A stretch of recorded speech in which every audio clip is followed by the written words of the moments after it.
When it comes to the Democrats trying to retake the Senate this year, there are two different magic numbers to keep in mind. And you probably know these already, but I keep them in mind a lot. The first is the number 4. That is the number of seats Democrats need to flip in November to take control of the Senate. Of course, doesn't matter where those seats come from. It just has to be 4.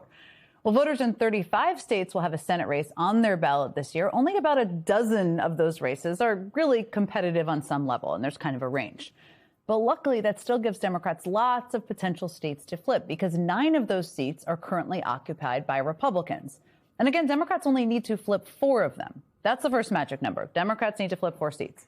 The second magic number is 2, because while Democrats need to flip seats to get a majority, they also need to defend 2 seats that are seen as vulnerable, Michigan and Georgia. And while Michigan's Democratic primary is still months away, the Democratic nominee in Georgia is incumbent Senator Jon Ossoff, who's already drawing crowds like the one you can see here, 1,500 people in Atlanta on Sunday. And he's not actually sounding all that vulnerable. In Atlanta, a wave is building. The kind of wave that comes once a generation. When people have been pushed too far and they decide all at once, all together, that enough is enough.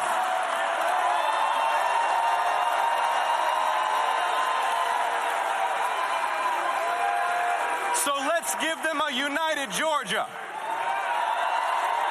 Let's save the country again. Let's make sure they hear it all the way down at Mar-a-Lago that Georgia will bow to no king. Thank you. God bless you. Let's get to work. And joining me now is Democratic Senator Jon Ossoff of Georgia. I just gave an overview of the path to the Senate majority. It certainly goes through Georgia. They are going to throw everything up against you, bazillions of dollars, attack ads, everything that you can imagine and you're already prepared for. I've also heard you say a wave is building that only comes along once in a generation. So tell us why you feel that way. Jen, thank you for having me. Great to be back. And a wave is building because this administration, through its corruption and incompetence, is driving prices to record highs, while the first family enriches itself to the tune of billions of dollars. The nation has been plunged into reckless war. The disastrous tariffs are crushing small businesses and farmers. And people see that this administration's abuses of power require us to restore checks and balances. But I need to give everybody out there a reality check about this Senate race in Georgia. Please hear me when I say this, folks. There is no way to regain the Senate majority without winning this Senate race in Georgia. I am the only Democratic senator running for re-election in a state that Donald Trump won.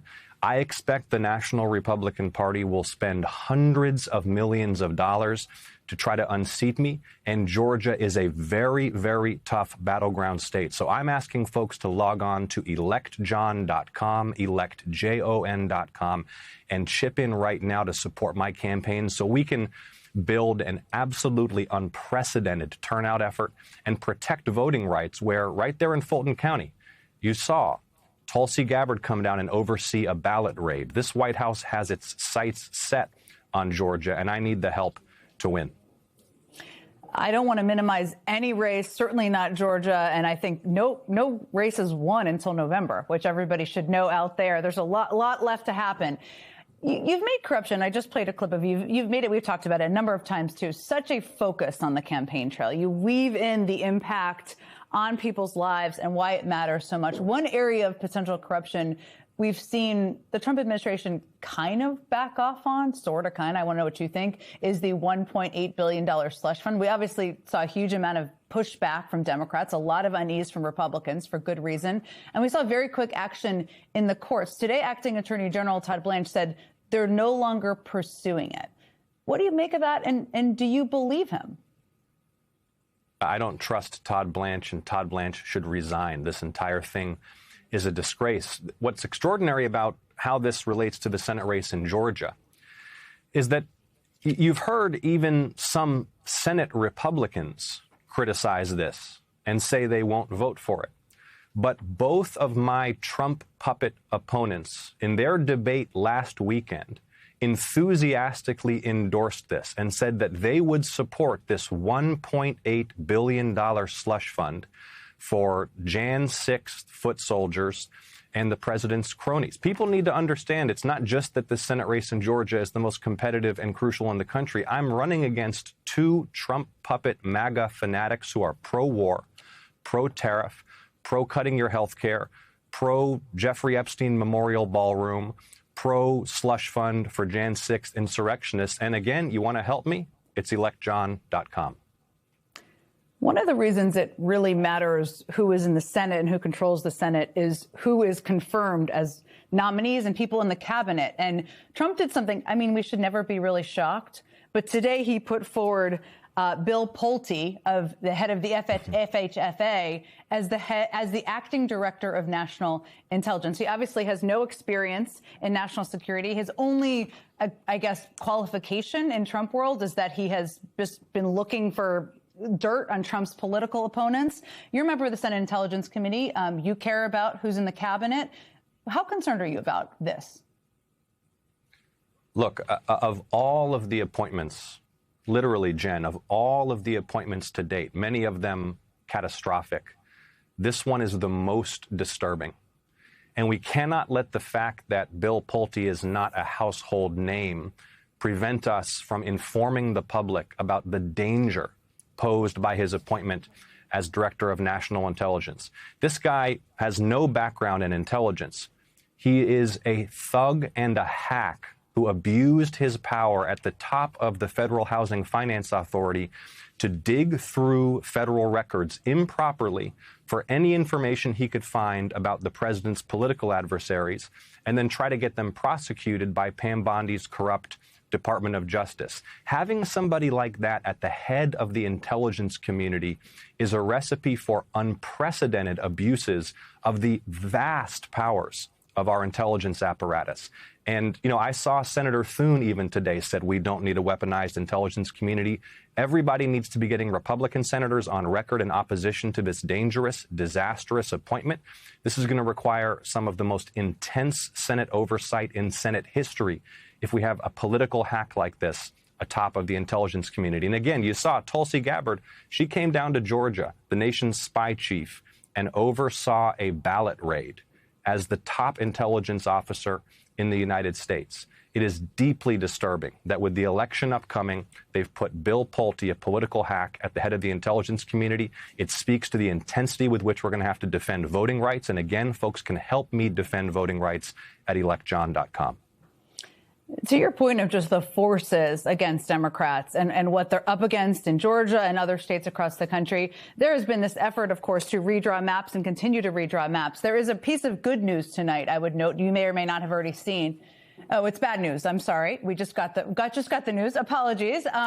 We just got a ruling from the Supreme Court in just the last few minutes. A 6-3 decision was just going to let Alabama's new congressional map stand. This is definitely bad news. Sorry, this news just broke.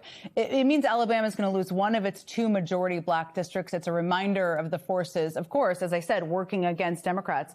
What's your message? I think people can hear these things and they feel defeated. They feel deflated. They feel like the forces are against them. What is your message to voters as they head out to November who are outraged and feel depressed by this sort of ruling? Jen, in Georgia, these attacks on voting rights are provoking a defiant backlash.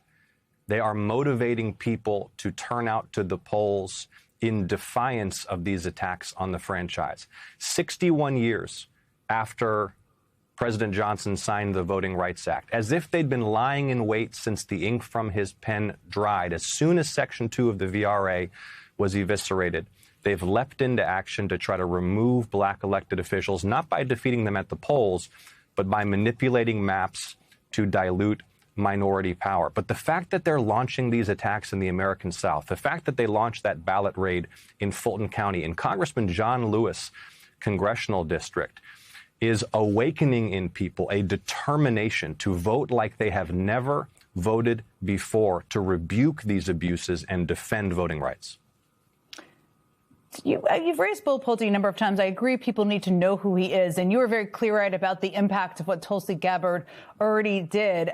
I should note for people, an acting cabinet member can serve for 210 days. And that means that Pulte could be the acting DNI right through the election, into election season, right through the election. What do you think he's capable of? I mean, what worries you the most, if left to his own devices, that he could do in a state like Georgia?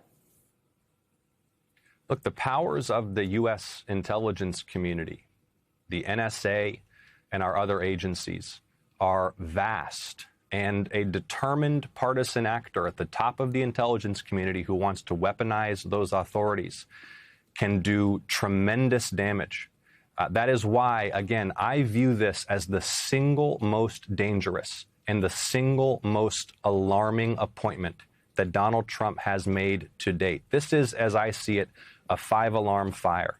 And we're going to need to make sure we're prepared to protect whistleblowers, brave whistleblowers from within the intelligence community who come to the United States Senate. I sit on the Intelligence Committee, and inform us of just how he is abusing his powers, because I expect him to. Why else would you put somebody with zero experience in intelligence, but a track record as a political loyalist, a personal loyalist to the president, who's already abused the power that's been granted him? He's abused his power at the FHFA to go after sitting members of Congress, and now he's going to sit atop of our intelligence apparatus. It's deeply disturbing. It's deeply dangerous. It's unacceptable.